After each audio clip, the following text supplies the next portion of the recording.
Summer is almost here. This is the Bat X Release Show on Covers. Thanks for joining us every Tuesday, Wednesday, Friday, 11 a.m. Welcome to everybody in the chat. Welcome to our man himself, Derek Carty here. Plus 15 units on the season, plus 9% ROI, plus 4.7 units last week. Social was busy. As always, follow the Covers account. Derek sometimes wakes up. I mean, we're here 3 days a week, but there's value every day. And Derek, I mean, would you say that the social plays probably have the most value where you're saying, hey, can you throw this out quickly? Yeah, they normally do. We had a couple of bad beats, I think, the last few days. Like we had Alex Wood on a pitch count and he just wound up going over, that kind of thing. But usually the ones we give out on social are the ones that are like really good expected value. So yeah, definitely keep an eye on those. And the time frame's even better too, right? Like this show, we've had to move it, but we have time constraints basically to the market. Yeah. So those social plays, follow the Covers social team there on Twitter for more plays from Derek. Again, another great week. Wake up Tuesday here, Derek. How does the market look today? It's not awesome today. Some days we wake up and there's 8 good plays. Today there were like maybe 5 that I thought looked good. We've lost a couple of them due to line movement. And so we have 3 today. They are moving, one in particular, but I think what we do have is good. Fantastic. So let's get to the release procedure here. We'll tell you what book we're betting at that has the best odds, give you hopefully some good secondary books. Then we'll tell you what market we're betting on, give you some time, find that market, find that game. We'll tell you the player, the team, the over-under bet, giving you some time in between each steps, making sure everybody can get the same number, and then hopefully we can watch them move together. And as always, what I need from the glorious chat that is there every Tuesday, Wednesday, Friday, helps us out all the time. Let us know where you got it. Let us know where it moved to. And as always, hit that like, subscribe button. It helps us out a lot. Everybody there in the chat, we're seeing 100 people live stream. Would love to see a ton of thumbs up. So in saying that, handful of plays today. Let's get right to it. Release number 1. We were at FanDuel producer Mick on the mic. I think we might have 3 points of value on MGM or PointsBet. I think they moved again. I just let him know. So this. Okay. That was in the private chat. So I think FanDuel is once again the best price. Okay. So we're back just here. Moving like crazy. Yeah. Fantastic. So let's get this out. We're at FanDuel. The game in question today, we're looking at Boston at Minnesota, the Red Sox at the Twins. Apologies to producer Mick, who's just fuming behind the scenes at me calling him out like that. The prop market we're looking at, pitcher strikeouts. Head over to pitcher props right there. Oh, what a lovely man. Just zooming in for my old eyes. Let's get this out of the way now because this one's moving for release number 1. We are on Cutter Crawford over 4.5 Ks. Over 4.5 Ks minus 138.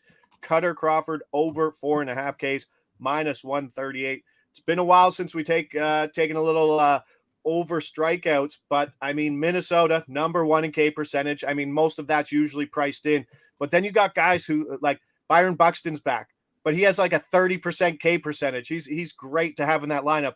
Yeah. There could be 6 guys in this lineup today, Derek, that have a K percentage of 30% or more.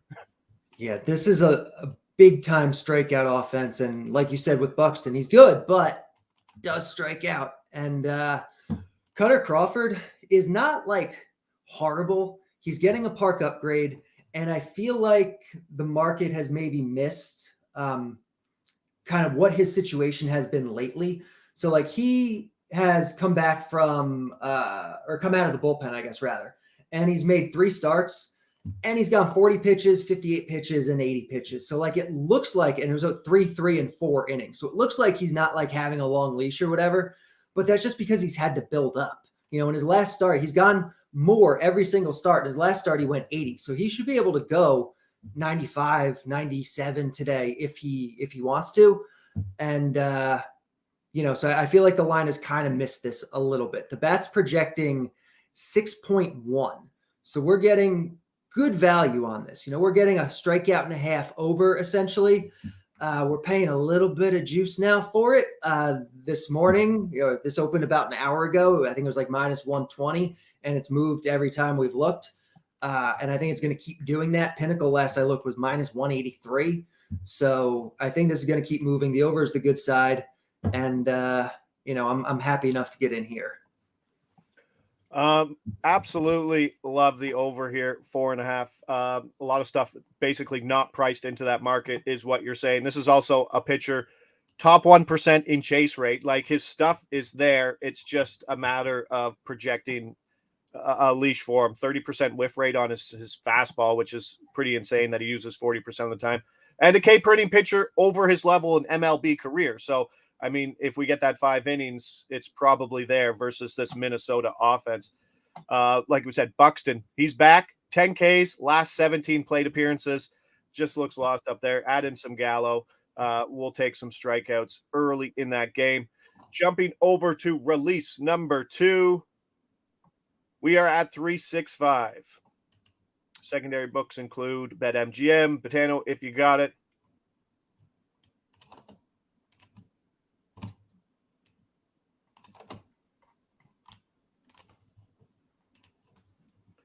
Game in question, Dodgers at Angels.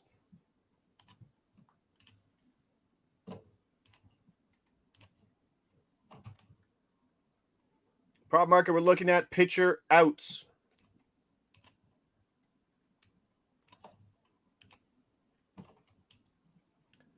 For release number 2, Clayton Kershaw under 18.5 outs, minus 185. Kershaw under 18.5 outs, minus 185.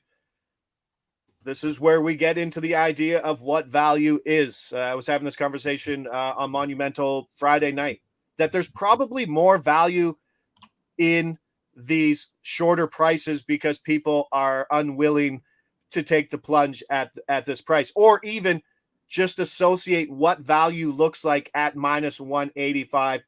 I mean, Pinnacle was at minus 215. This is a guy that just doesn't see, well, he'll never see the lineup a fourth time through. That doesn't basically exist in baseball anymore. And he's averaging just like 5.9 batters a third time through. So on the road, we know his leash is short. We know that Dave Roberts has a short leash. Ohtani, Trout, Drury, solid middle of the lineup. Anthony Rendon is out. Doesn't matter. He's not that important to the middle of the lineup. Hunter Renfroe, probably more important to that lineup. What are your projections here for Kershaw on the road in the late game here, Derek? Yep. Projection for Kershaw is 16.5 outs. So we're getting 2 outs under, and we're on the right side of that 6-inning mark, which is huge, that key number. So like you said, he's facing what is a good LA offense, and he generally has a shorter leash than most aces because he's aging and he pitches for the Dodgers. He's only gone over this number, I think, 5 times this year out of his 14 starts. And this is a tough matchup. So even though we're paying minus 185 for it, this is one that projects to win 81% of the time. And even though we're paying minus 185 for it, Pinnacle is minus 219. So we're and it's still moving down. Yeah. Yeah. So I wouldn't be surprised if everything either ends up over minus 200 or some of these start dropping to 17.5s. Yeah, and if you're looking at other books to find the 17.5, there's Ethan Bailey saying the under 17.5 at plus 130. Your projection was what, 16 and change?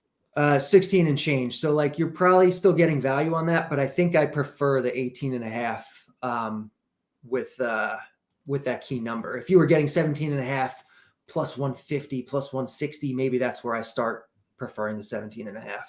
And we see the tipping point when we go to books like 365. When they turn over to the other number, usually we see about plus 150, as high as plus 160. So maybe something to watch out for. But I think at this number, at 18.5 outs, heavy juice to the under, I think this is a less risk position for the books as opposed to that 17.5 that's plus money. Yeah. Yeah, I think they'll get less action on this, but certainly some value there.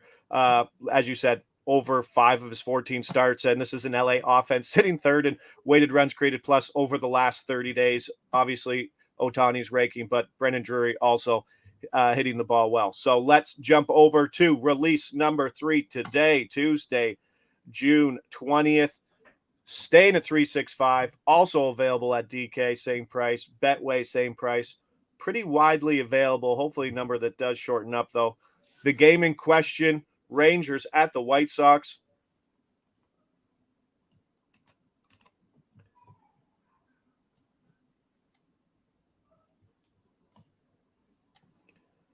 Prop market, we're looking at pitcher outs.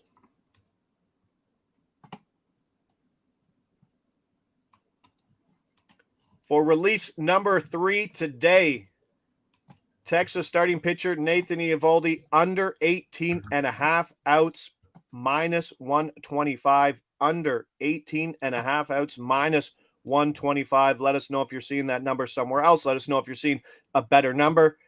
As you said before, Derek, the 19th out is weighed so much more heavily than the 18th out, and it's something that bettors should absolutely be looking for. And it's the difference why you're seeing 81% win probability on, you said, Kershaw's play, because it's so hard to get that out. We've seen it different situations. Sometimes those guys can sit on the bench for so long as the other team goes through their starter, goes to the bullpen. Sometimes we'll see, and we've seen it already with Eovaldi, when the team gets up. I was hoping it was with Merrill Kelly last night, but it wasn't. When a team gets up and leads heavily, there's no need to run him out there for the 7th inning. No, you don't want to run your guy down. So, this is a spot where he's only gone over this number 6 times out of his 14 starts. So again, not a guy who's done it very often. And that's with a guy who has been incredible this year in terms of his surface numbers. He has a 2.5 ERA, but he's not a 2.5 ERA pitcher.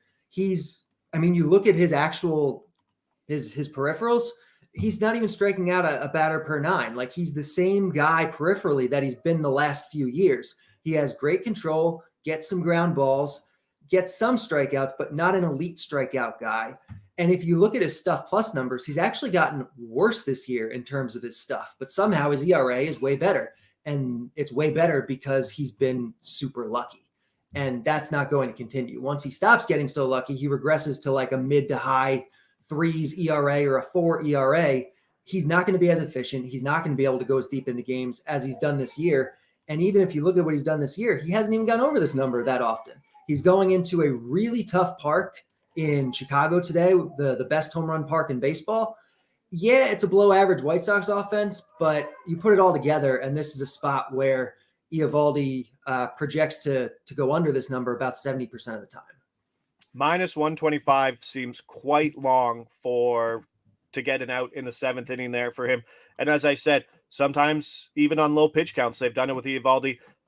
3 starts ago, Detroit, 5 innings pitched, 95 pitches, 0 earned runs allowed. Cruising, pull the plug, 95 pitches. Recent start, Seattle, 87 pitches, 1 hit, 0 earned runs, just 18 outs recorded. So they have no issue pulling him when they are up, and Texas should be a decent favorite here versus the White Sox, I would assume. Obviously, I think this White Sox lineup is starting to get priced in too much, as we saw. I think you see it kind of down the road. Like, Washington's awful, but bettors know that, and it gets priced in way too much. Kansas City, the same.